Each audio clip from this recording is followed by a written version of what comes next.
उत्तर प्रदेश के 9 विधानसभा सीटों पर हुए उपचुनाव के नतीजे अब थोड़ी देर में सामने आएंगे।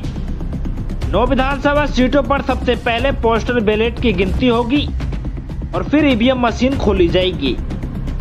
20 नवंबर को 9 विधानसभा सीटों पर उपचुनाव हुए थे। इनमें से 8 सीटें लोकसभा चुनाव के बाद खाली हुई थीं, जिसमें 8 विधायकों ने लोकसभा चुनाव जीत हासिल करने के बाद इन सीटों को छोड़ दिया था।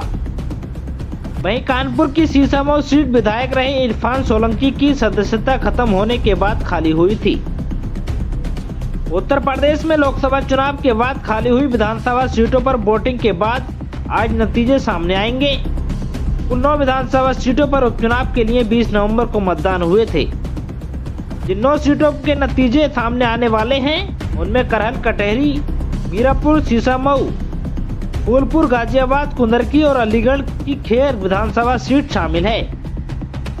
इन सभी सीटों पर सुबह 8 बजे से मतगणना शुरू होगी। सबसे पहले पोस्टल बैलेट की गिनती होगी और फिर ईवीएम मशीन खोली जाएगी। आपको बता दें कि वोटिंग के दौरान मीरापुर और सीसामऊ सीट पर मतदान के दौरान जमकर बवाल हुआ था, जिसको लेकर समाजवादी पार्टी ने खूब हंगामा किया था और चुनाव आयोग से शिकायत भी की थी, जिस पर कार्रवाई करते हुए 11 पुलिसकर्मियों को सस्पेंड कर दिया गया था। उत्तर प्रदेश के 10 विधानसभा सीटों पर उपचुनाव होने वाले थे, लेकिन अयोध्या की मिल्कीपुर सीट पर कानूनी दांवपेच फंसने के कारण केवल 9 सीटों पर उपचुनाव कराने का फैसला निर्वाचन आयोग ने लिया। इन 9 सीटों में से विधायक लोकसभा चुनाव जीतकर सांसद बने, जबकि कानपुर की सीसामऊ सीट से सपा के निवर्तमान विधायक इरफान सोलंकी के आगजनी के मामले में 7 साल की सजा सुनाए जाने के बाद यहां उपचुनाव हो रहा है।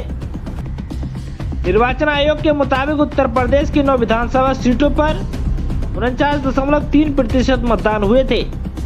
गाजियाबाद में 33.30%, कटहरी में 56.69%, खेर में 46.3%, कुंदरकी में 57.32%, करहल में 53.92%, मझवा में 50.41%, मीरापुर में 57.02%, फूलपुर में 43.43% और सीसामऊ में 49.03% मतदान हुए थे। उत्तर प्रदेश विधानसभा उपचुनाव के एग्जिट पोल जारी किए गए, जिसमें भारतीय जनता पार्टी अधिक ताकतवर दिख रही है। वहीं समाजवादी पार्टी महज 2 सीटों पर सिमटती हुई नजर आ रही है।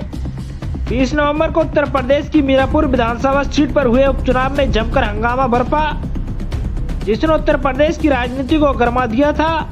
अब जब 30 नवंबर को मतगणना होनी है, तो उससे ठीक पहले मुजफ्फरनगर में समाजवादी पार्टी के द्वारा चुनाव आयोग को एक पत्र लिखकर 52 बूथों पर रीपोलिंग कराए जाने की मांग की गई है, जिसमें समाजवादी पार्टी का कहना है कि उन्होंने उन बूथों पर रीपोलिंग की मांग की है जहां मतदान के दिन पुलिस प्रशासन द्वारा मतदाताओं को डरा धमकाकर लाठीचार्ज करके उन्हें मतदान के लिए रोककर उन पर ज्यादती की गई थी।